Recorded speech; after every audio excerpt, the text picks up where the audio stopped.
Hello दोस्तों, स्वागत है आप सभी का हमारे YouTube channel science GK and GS में। एसएससी जीडी एग्जाम 2024 22 फरवरी के फोर्थ शिफ्ट का भी एग्जाम खत्म हो चुका है और अब तक मेरे पास मैक्सिमम रियल क्वेश्चन आ चुके हैं जो एग्जाम में पूछे गए थे। तो शुरू करते हैं आज का वीडियो, देख लेते हैं आज के फोर्थ शिफ्ट में किस प्रकार क्वेश्चन पूछे गए जीके एंड जीएस के। लेकिन वीडियो शुरू करने से पहले यदि आप चैनल पर पहली बार आए तो चैनल सब्सक्राइब कर बेल आइकन ऑन कर लो, और यदि आपको इसका पीडीएफ चाहिए तो डिस्क्रिप्शन टेलीग्राम चैनल का लिंक दे रखा, आप टेलीग्राम चैनल को ज्वाइन कर लो, वहाँ पर इसको आपको पीडीएफ मिल जाएगा। तो शुरू करते हैं आज का वीडियो, देख लेते हैं आज के फोर्थ शिफ्ट में किस प्रकार क्वेश्चन पूछे गए जीके एंड जीएस के।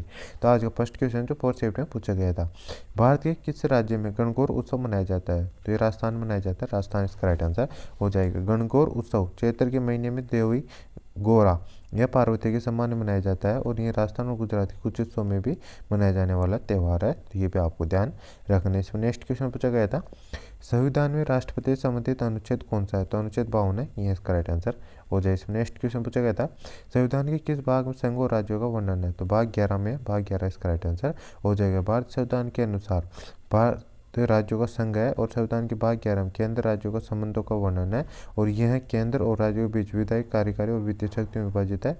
भाग 13 की बात करें तो भारतीय क्षेत्र के भीतर व्यापार वाणिज्य से संबंधित अनुच्छेद शामिल है, तो यह भी आपको ध्यान रखना है। और अनुच्छेद 301 से 305 व्यापार वाणिज्य की स्वतंत्रता संबंधित है, ये फैक्ट आपको ध्यान रखना है। इसमें नेक्स्ट क्वेश्चन पूछा गया था, खेल रत्न पुरस्कार को और क्या कहा जाता है? तो मेजर ध्यानचंद खेल रत्न पुरस्कार कहा जाता है, ये इसका राइट आंसर हो जाएगा। यह भारत का सर्वोच्च खेल सम्मान है जो युवा मामले और खेल मंत्रालय द्वारा दिया जाता है।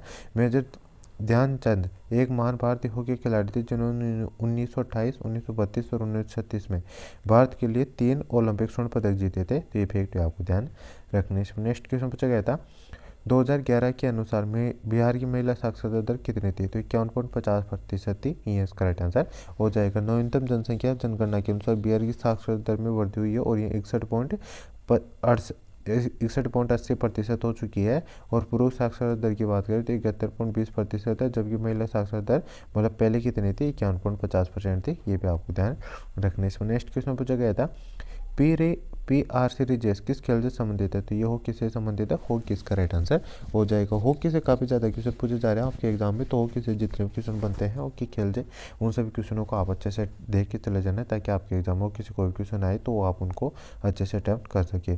PR सीरीज की बात करें तो सीरीज PR भारत के एक पेशेवर फील्ड हॉकी खिलाड़ी है और उन्हें दुनिया के सर्वश्रेष्ठ गोलकीपरों में से एक माना जाता है। वह कई वर्षों तक भारतीय राष्ट्रीय हॉकी टीम का हिस्सा रहे और कई महत्वपूर्ण जीतों में महत्वपूर्ण भूमिका भी निभाई। श्री जेस ने अपने पूरे करियर में कई पुरस्कार और प्रशंसाएं जीती है, जिसमें 2015 में अर्जुन पुरस्कार और 2019 में पद्मश्री भी शामिल है। इसमें नेक्स्ट क्वेश्चन पूछा गया था, H2 किसका सूत्र होता है?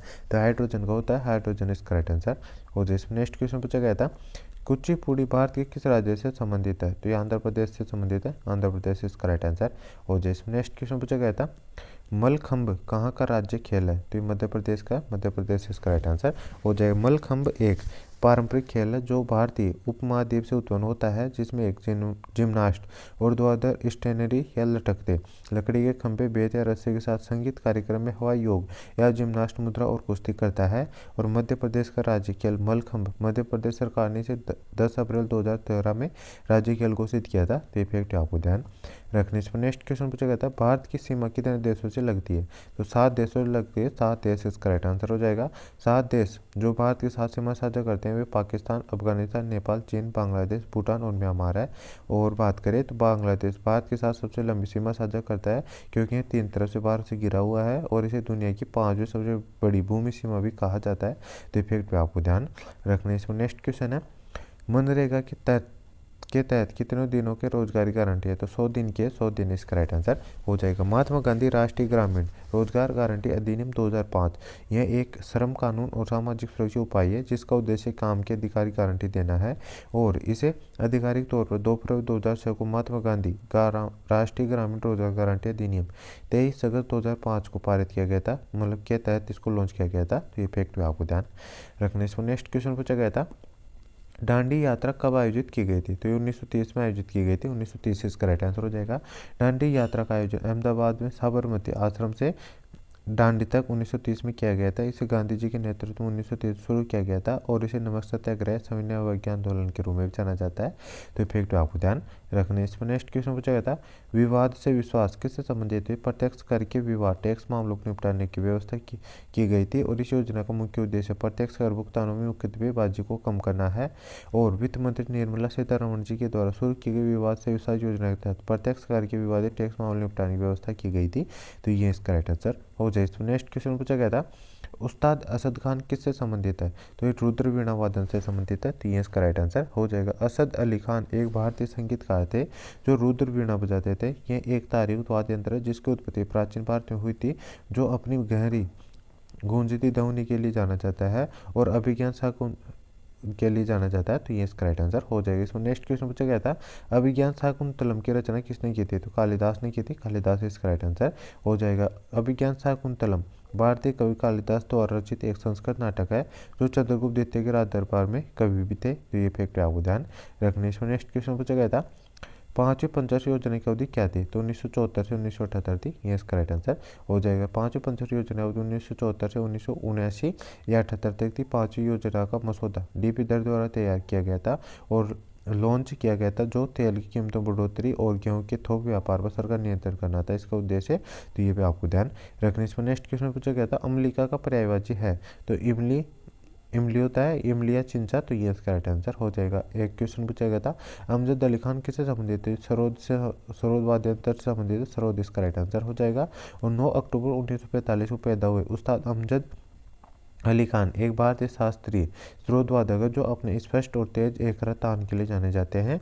उस्ताद अमजद खान को 1975 पद्मश्री, 1991 पद्म भूषण, 2001 पद्म विभूषण से भी सम्मानित किया गया था। और उस्ताद अमजद खान को 21वें राजीव गांधी राष्ट्रीय सद्भावना पुरस्कार, 1989 में रंगीत नाटक अकादमी पुरस्कार और 2011 में संगीत नाटक अकादमी फेलोशिप से सम्मानित किया जा चुका है। तो ये भी आपको ध्यान रखने। इसमें नेक्स्ट क्वेश्चन पूछा गया था, सर्वाधिक असफल पंचवर्षीय योजना किसे माना जाता है? तो तथ्य पंचवर्षीय योजना को माना जाता है। ये इसका राइट आंसर हो जाएगा।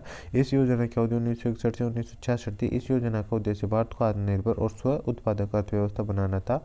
लेकिन इसकी बात करें तो निम्नलिखित कारणों के कारण ये सबसे सर्वाधिक असफल योजना रही थी, पंचवर्षीय योजना रही थी, क्योंकि इसमें चीनी आक्रामकता 1962, भारत पाक युद्ध 1965, 1965-66 गंभीर सूखे के कारण यह योजना 5.6% लक्ष्य वृद्धि तक पहुंचने में असफल रही थी। और यह पूरी तरह से असफल रही क्योंकि इस अवधि के दौरान प्रत्याशित घटनाओं के कारण 5.6% की लक्ष्य वृद्धि की तुलना में इसे 2.8% की वृद्धि दर हासिल की गई थी। तो ये पे आपको ध्यान रखने। एक क्वेश्चन पूछा गया था, राष्ट्रमंडल खेल 2023 में कौन से नए खेल जोड़े गए थे? पूरा क्वेश्चन नहीं मिला है। तो यदि आपको कोई क्वेश्चन नहीं आता तो आप कमेंट बॉक्स में बता सकते हो। मुझे इतने क्वेश्चन मिले थे आज के 4th शिफ्ट के। तो दोस्तों ये था आज के 4th शिफ्ट का full paper analysis. I hope आपको ये वीडियो पसंद आए। वीडियो पसंद है वीडियो को लाइक कर देना। चैनल पर नहीं हो तो चैनल सब्सक्राइब कर बेल आइकन ऑन कर लेना। और यदि आप उसका PDF चाहिए तो मैंने डिस्क्रिप्शन टेलीग्राम चैनल का लिंक दे रखा, आप उसको ज्वाइन कर लीजिए। उस पर आपका PDF भी मिल जाएगा। तो मिलते हैं नेक्स्ट वीडियो में, तब तक के लिए जय हिंद, जय भारत।